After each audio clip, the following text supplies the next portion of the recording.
Tabuk യുദ്ധം അതികഠിനമായ യുദ്ധമാണ്. ആ കഠിനമായ യുദ്ധം എന്ന് പറയുമ്പോൾ ചൂടുള്ള കാലമാണ്. നീണ്ട യാത്ര മദീനയിൽ നിന്ന് പോകണം തബൂക്കിലേക്ക്. നിങ്ങൾക്കറിയാലോ, ആയിരക്കണക്കിന് കിലോമീറ്റർ പോയിട്ട് തബൂക്കിലെത്താൻ പറ്റും. അപ്പൊ ഈ യുദ്ധത്തിൽ നിന്ന് ചില ആളുകൾ കാരണം കൂടാതെ പിൻവലിഞ്ഞു. ഇസ്ലാമിന്റെ പ്രധാനപ്പെട്ട ഒരു യുദ്ധത്തിൽ നിന്ന് അവർ കാരണം കൂടാതെ പിൻവലിഞ്ഞപ്പോ അവരിൽപ്പെട്ട പ്രധാനികളായ 3 പേര് റസൂലുള്ളാഹിന്റെ മുമ്പിൽ ചെന്ന് സത്യം പറഞ്ഞു, ഞങ്ങളൊരു കാരണമില്ലാതെ പിൻവലിഞ്ഞതാണ് എന്ന് പറഞ്ഞു. ആ 3 പേര് അതിൽപ്പെട്ട പ്രധാനിയാണ് കഅബ് റളിയല്ലാഹു തആല. ബഹുമാനപ്പെട്ട കഅബ് ബിൻ മാലിക് തങ്ങൾ, മുറാറത്ത് ബിൻ റബീഅ റളിയല്ലാഹു തആല അൻഹു, ഹിലാൽ ബിൻ ഉമയ്യ. ഈ 3 സ്വഹാബികളാണ് ഈ വിഷയത്തിൽ നബി സല്ലല്ലാഹു അലൈഹി വസല്ലം തങ്ങൾ ശിക്ഷ എന്ന രീതിയിൽ ഉപരോധം ഏർപ്പെടുത്തിയത്. ഈ 3 സ്വഹാബികൾക്ക് ഉപരോധം ഏർപ്പെടുത്തി. ശരിക്കും ഞാൻ പറയുന്ന വിഷയത്തിന്റെ മർമ്മം മനസ്സിലാക്കണം, വെറും കഥ പറയല്ല. ഇവരെ 3 പേരെയും റസൂലുള്ളാഹി സ്വല്ലല്ലാഹു അലൈഹി വസല്ലം തങ്ങൾ ഉപരോധിച്ചു. സലാം പറയാൻ പാടില്ല, അവരോട് ബന്ധപ്പെടാൻ പാടില്ല, അവരുമായി കൂട്ടുകെട്ട് വേണ്ട. അവർ പ്രതിസന്ധി ഘട്ടത്തിൽ ദീനിനെ പരിഗണിക്കാതെ പോയ ആൾക്കാരാണ്. മാറ്റി നിർത്തി അള്ളാഹു ഓരോ കാര്യത്തിൽ തീരുമാനമെടുക്കുന്നവർ, നിങ്ങളാരും അവരെ പരിഗണിക്കേണ്ടെന്ന് പറഞ്ഞു. ഇതിൽ കഅബ് റളിയല്ലാഹു തആല വളരെ മാനസികമായി പ്രയാസപ്പെട്ടു. അദ്ദേഹം റസൂലുള്ളാഹിന്റെ അടുത്ത് പോയിട്ട് മറിച്ച് പറയാനൊന്നും നിന്നില്ല. കാരണം ഒരു കാരണമില്ലാതെയാണ് പോകാതിരുന്നതെന്ന് അദ്ദേഹത്തിന് അറിയാം. ദുന്യാവിൻ്റെ സൗകര്യം ഓർത്ത് നിന്നത്. അതുകൊണ്ട് അദ്ദേഹം വളരെ ദുഃഖിതനായി. ആളുകൾ അദ്ദേഹത്തോട് മിണ്ടുന്നില്ല, കുടുംബക്കാർ മിണ്ടുന്നില്ല, സലാം പറയുന്നില്ല, ആരും ഒന്നിനും കൂട്ടുന്നില്ല. ഒറ്റപ്പെട്ടാൽ എങ്ങനെ ഉണ്ടാവും? ഒരു മനുഷ്യന് ഏറ്റവും വലിയ പ്രശ്നം ഒറ്റപ്പെടലാണ്. ഒറ്റപ്പെട്ട് അദ്ദേഹം ആകെ ബുദ്ധിമുട്ടി. ആരും അദ്ദേഹത്തെ പരിഗണിക്കണില്ല. അങ്ങനെ പരിഗണിക്കാതെ ബുദ്ധിമുട്ടി നിൽക്കുന്ന സമയത്ത് ഒരു ദിവസം അദ്ദേഹം മദീനത്തെ തെരുവിലൂടെ ഞാൻ നടക്കുകയാണ്. മദീന, ഞാൻ മദീനയിലെ തെരുവിലൂടെ ഇങ്ങനെ സഞ്ചരിക്കുമ്പോൾ, മദീനയിലെ തെരുവിലൂടെ ഞാൻ സഞ്ചരിക്കുന്ന സമയത്ത് ആരോ ഒരാൾ എന്നെ കുറിച്ച് പറയുന്നത് കേട്ടു. നേരിട്ടാരൊന്നും പറയില്ല, മിണ്ടൂല. പക്ഷേ എൻ്റെ ബാക്കിൽ സംസാരം കേട്ടു. മാ യുകല്ലിമുനി അഹദുൻ, എന്നെക്കുറിച്ച് ആരോ സംസാരിക്കുന്നതായി എനിക്ക് ബോധ്യപ്പെട്ടു. എന്നെക്കുറിച്ച് സംസാരിക്കുന്നതായിട്ട് എനിക്ക് ബോധ്യപ്പെട്ടു. അപ്പോൾ എന്നെ കഅബ് ബിൻ മാലിക്കിനെ കുറിച്ച് പറയുന്നപ്പോൾ നോക്കുമ്പോൾ എന്താ കണ്ടത്? നബത്തിയും മിൻ അംബാതി അഗ്ലി ശാം, ഷാമിലെ സിറിയയിലെ ക്രിസ്ത്യൻ ഗോത്രത്തിൽപ്പെട്ട ഒരാള് ഇവിടെ വന്നിട്ട് എവിടെ ഈ കഅബ് ബിൻ മാലിക് എന്ന് ചോദിക്കുകയാണ്. കഅബ് ബിൻ മാലിക് എവിടെയെന്ന് അന്വേഷിക്കുകയാണ്. കാരണം കഅബ് ബിൻ മാലിക് തങ്ങൾ പ്രഗത്ഭന എന്ന് എല്ലാവർക്കും അറിയാം. അദ്ദേഹത്തെ കിട്ടിയാൽ ഉപകാരം ഉണ്ടാവും, ചില കാര്യത്തിനൊക്കെ പറ്റിയ ആളാണ്. അപ്പൊ അദ്ദേഹത്തെ കുറിച്ച് അന്വേഷിക്കുകയാണ്. അങ്ങനെ അന്വേഷിച്ച് ആളുകൾ ചൂണ്ടിക്കാണിച്ചു, അതാ പോകുന്നു. കഅബയെ നിങ്ങളൊരാൾ ചോദിക്കുന്നുണ്ടെന്നൊന്നും പറയില്ല, മിണ്ടൂലല്ലോ. അതാ പോകുന്നു, അയാളാണ് കഅബ് എന്ന് പറഞ്ഞു. അങ്ങനെ കഅബ് റളിയല്ലാഹു തആലയുടെ അടുത്തേക്ക് ഈ വ്യക്തി വന്നു, ഈ ക്രിസ്ത്യൻ വന്നു. അയാൾ വന്നിട്ട് ഫജാഅനി വദഫഅ ഇലയ്യ കിതാബിൻ മിൻ മലിക് ഗസ്സാൻ, ഗസ്സാൻ രാജാവിന്റെ ഒരു കത്ത് അയാൾ എൻ്റെ കയ്യിൽ കൊണ്ടുവന്ന് തന്നു.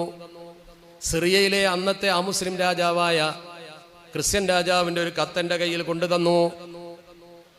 ശ്രദ്ധിക്കണം, നിങ്ങൾ ഒറ്റപ്പെട്ട് നിൽക്കുന്ന മനുഷ്യന്റെ വിവരമോട് അറിഞ്ഞപ്പോൾ കത്ത് കൊടുത്തയച്ചു. എന്താ കത്തിലുള്ളത്? അമ്മാ ബഅദു ഫഖദ് ബലഗനി അന്ന സാഹിബക ഖദ് ജഫാക്. ഫഖദ് ബലഗനി, എനിക്ക് വിവരം കിട്ടിയിട്ടുണ്ട്. അവിടുത്തെ രാജാവിന്റെ എഴുത്താണ്. അന്ന് ഈ റോമും പേർഷ്യയൊക്കെ ആയിട്ട് നമ്മൾ സംഘടന നിൽക്കുന്ന സമയമാണ്. അപ്പൊ ഒരാളെ ഇവിടെ നിന്ന് കിട്ടിയാൽ മെച്ചാണല്ലോ. മുസ്ലിം കൂട്ടത്തിൽ നിന്ന് ഒരാളെ കിട്ടിയാൽ സൈനിക നീക്കങ്ങളും കാര്യങ്ങളൊക്കെ ചാരപ്രവർത്തനം നടത്താം. അതുകൊണ്ട് തന്നെ അദ്ദേഹത്തെ കിട്ടാൻ വേണ്ടി രാജാവ് കത്തയച്ചതാ. എനിക്കൊരു വിവരം കിട്ടി, നിന്റെ നേതാവ് നിന്നെ വിലങ്ങിയിരിക്കുന്നു എന്ന വിവരം. നിന്റെ നേതാവ് നിന്നെ ഒറ്റപ്പെടുത്തിയിരിക്കുന്ന വിവരം കിട്ടി. അതുകൊണ്ട് ഫൽഹിക് ബിന, ഞങ്ങളെ കൂട്ടത്തിലേക്ക് പോര്. നുവാസിക്, നിന്നോട് ഞങ്ങൾ നല്ല രീതിയിൽ പെരുമാറി, നിനക്ക് എന്താ വേണ്ടോ ഒക്കെ തരാം, വാഗ്ദാനം. നീ ഞങ്ങളെ കൂട്ടത്തിലേക്ക് വാ. ക്രൈസ്തവ രാജാവിനെ ക്ഷണിക്കാൻ വേണ്ടി പുണ്യ സ്വഹാബിയെ ക്ഷണിച്ചുകൊണ്ടുള്ള കത്ത്. ഈ സ്വഹാബിയാണെങ്കിൽ മദീനത്ത് ഒരു മനുഷ്യനും അദ്ദേഹത്തോട് മിണ്ടൂല്ല. എടങ്ങാറായി നിൽക്കുന്ന സമയത്താണ് പുറത്തുനിന്നൊരു സഹായം. ആ സഹായത്തിന്റെ കത്തിങ്ങനെ വായിച്ചപ്പോൾ നമുക്കൊക്കെ തോന്നുന്നത്, എന്നാ പിന്നെ അവിടെ പോയാൽ സുഖമായിട്ട് ജീവിക്കാലോ, ഒരുപാട് പാരിതോഷികം പൈസയൊക്കെ കിട്ടും. ഇവിടെ ഒറ്റപ്പെട്ട് നിൽക്കുകയാണ്. പക്ഷേ കഅബ് റളിയല്ലാഹു തആല ഈ കത്തിങ്ങനെ വായിച്ചിട്ട് പറഞ്ഞ വാക്കെന്താണ്? വഹാദാ ഐദൻ മിനൽ ബലാ, പടച്ചോനെ ഇത് മറ്റൊരു പരീക്ഷണമാണല്ലോ. അല്ലാഹുവേ, ഇത് മറ്റൊരു പരീക്ഷണമാണ്. എന്നെ നബിയും സ്വഹാബത്തും ഒറ്റപ്പെടുത്തി എൻ്റെ കയ്യിൽ തെറ്റുപറ്റിയതാണ്, അതൊരു പരീക്ഷണം. ഇത് രണ്ടാമത്തെ പരീക്ഷണമാണ്. ആ പരീക്ഷണമാണെന്ന് ബോധ്യപ്പെട്ടുകൊണ്ട് അദ്ദേഹം ആ ചതിയിൽ വീഴാതെ, അന്യരാജാവിന്റെ കത്തിന്റെ ചതിയിൽ വീഴാതെ അദ്ദേഹം പറയും, ഫത്തജഗ്തു ബിർരിസാലത്തി ഇല തന്നൂർ, ഫത്തജഹ്തു ബിർരിസാലത്തി ഇലാ തന്നൂരിൻ, ഇലാ തന്നൂർ. ഞാൻ ആ കത്ത് കൊണ്ട് നേരെ ഇലാ തന്നൂരിൻ, തന്നൂർ എന്ന് പറഞ്ഞാൽ അടുപ്പാണ്. ഞാൻ നേരെ അടുപ്പിന്റെ അടുത്തേക്കാണ് പോയി. തന്നൂർ അറിയാലോ, തന്തൂർ റൊട്ടി എന്നല്ലേ, തന്തൂർ റൊട്ടി. അത് അറബി ഭാഷയിൽ നിന്ന് മാറി വന്ന തന്നൂർ അടുപ്പാണ്. അടുപ്പിൽ ചുടുന്ന റൊട്ടിയാണ് തന്നൂർ റൊട്ടി. തന്നൂർ റൊട്ടിയാണ്, അത് തന്തൂറാക്കിയതാ. നമ്മളങ്ങനെയാണ്, എല്ലാം ഒന്ന് ചവിട്ടി വലിക്കുമല്ലോ നമ്മൾ.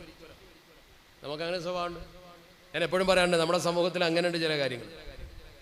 പേരുകളിൽ അങ്ങനെ ഉണ്ടാവും. ചില സ്ഥലത്തൊക്കെ ഉണ്ടപ്പോൾ നമ്മുടെ നാട്ടിലൊക്കെ ഉണ്ടാവും. അവറാൻ എന്നുള്ള പേരുണ്ടല്ലോ. ആരാ അവറാൻ? ഹൂയിസ് അവറാൻ? ഹാറൂനാണ് അവറാൻ. ഹാറൂനെ അവറാനാക്കിയ ആൾക്കാരാണ് നമ്മൾ. അങ്ങനെയാണ്. കയ്യൂമിനെ കോമുമാക്കിയ ആൾക്കാരാണ് നമ്മൾ. എന്ന പോലെ നമുക്ക് മാറ്റങ്ങളൊക്കെ ഉണ്ടാകട്ടെ, അത് വിഷയം വേറെ. ചുരുക്കത്തിൽ ഒരു അടുപ്പിന്റെ അടുത്തേക്ക് അദ്ദേഹം പോയിട്ട് എത്തക്കിതു, ആ അടുപ്പ് ഇങ്ങനെ കത്തുന്ന സമയത്ത് ഫൽഖൈതു റിസാലത ഫീഹി, കത്ത് കൊണ്ടിട്ട് അടുപ്പിലിട്ടു. ദൂതനോട് പോകാൻ പറഞ്ഞു. റസൂലുള്ളയും ഞങ്ങളും തമ്മിൽ അഭിപ്രായ രസം ഞങ്ങൾ തമ്മിൽ തീരും. എന്നെ റസൂലുള്ള വിലക്കിയതാ, അള്ളാഹു തീരുമാനമെടുക്കും അല്ലെങ്കിൽ റസൂലുള്ള തീരുമാനമെടുക്കും. ഉറച്ചവിടെ നിന്നു. ഒരു ശത്രു കൊത്തി വലിക്കാൻ ശ്രമിച്ചപ്പോൾ ആ കെണിയിൽ വീണില്ല, അവന്റെ ചൂണ്ടയിൽ കൊത്തിയില്ല. ഇന്ന് നമ്മളിൽ പലരും ശത്രുവിന്റെ ചൂണ്ടയിൽ കൊത്തുന്ന ആൾക്കാരാ.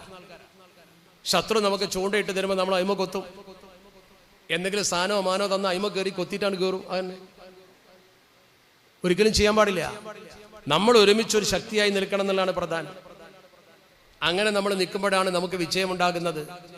ആ വിജയമാണ് ലോകത്തെ മുസ്ലിം ഉമ്മത്തിനെ ഇന്ന് കാണുന്ന അവസ്ഥയിലേക്ക് എത്തിച്ചത്. ഒറ്റ സംഭവം കൂടി പറഞ്ഞുകൊണ്ട് ഞാൻ ദ്വായിലേക്ക് പോവാണ്. ഇതേപോലത്തെ ഒരു സംഭവം ഞാൻ ഒന്നും, ഇന്ന് പള്ളി കമ്മിറ്റിയിൽ, മദ്രസ കമ്മിറ്റിയിൽ, സംഘടനയിൽ, നമ്മുടെ കുടുംബത്തിലും ഒക്കെ ഉണ്ടാകുന്ന പ്രശ്നം എന്താ? ഇത് തന്നെയാണ് പ്രശ്നം. ഓരോരുത്തരും മറ്റുള്ളവരുടെ വലയിൽ വീഴുന്നു, അല്ലെങ്കിൽ ഓരോരുത്തരും തൻപോരിമ കാണിക്കുന്നു, ഞാനാവണമെന്ന് ചിന്തിക്കുന്നു. മനസ്സിന്ന് തക്കുവ പോയി, നല്ല മനസ്സില്ലാതായി പോയി. എല്ലാവരും ഒന്നാന്നുള്ള ചിന്തയില്ല. അബൂബൈദ റളിയല്ലാഹു തആല അൻഹു യുദ്ധരംഗത്ത് ഇങ്ങനെ ശക്തമായി ഖാലിദ് റളിയല്ലാഹു തആല അൻഹുവിന്റെ പിന്നിൽ നിന്ന് യുദ്ധം ചെയ്യാൻ. സിറിയയിൽ ഖാലിദ് റളിയല്ലാഹു തആല അൻഹുവാണ് സൈന്യത്തെ നയിക്കുന്നത്. പിറകിൽ നിന്നുകൊണ്ട് അദ്ദേഹത്തിന്റെ ഒപ്പം നിന്ന് സൈനികനായി നിൽക്കുകയാണ് അബൂബൈദ റളിയല്ലാഹു തആല അൻഹു. ഈ യുദ്ധം നടന്നുകൊണ്ടിരിക്കുന്ന ഉമറുൽ ഫാറൂഖ് തങ്ങൾക്ക് അവിടെ വിവരം കിട്ടി. ഖാലിദ് റളിയല്ലാഹു തആല അൻഹുവിന്റെ ചില ചെയ്തികൾ ഉമറുൽ ഫാറൂഖ് തങ്ങൾക്ക് ഇഷ്ടപ്പെട്ടില്ല. എന്ന് പറഞ്ഞാൽ തെറ്റൊന്നുമല്ല ഇത്.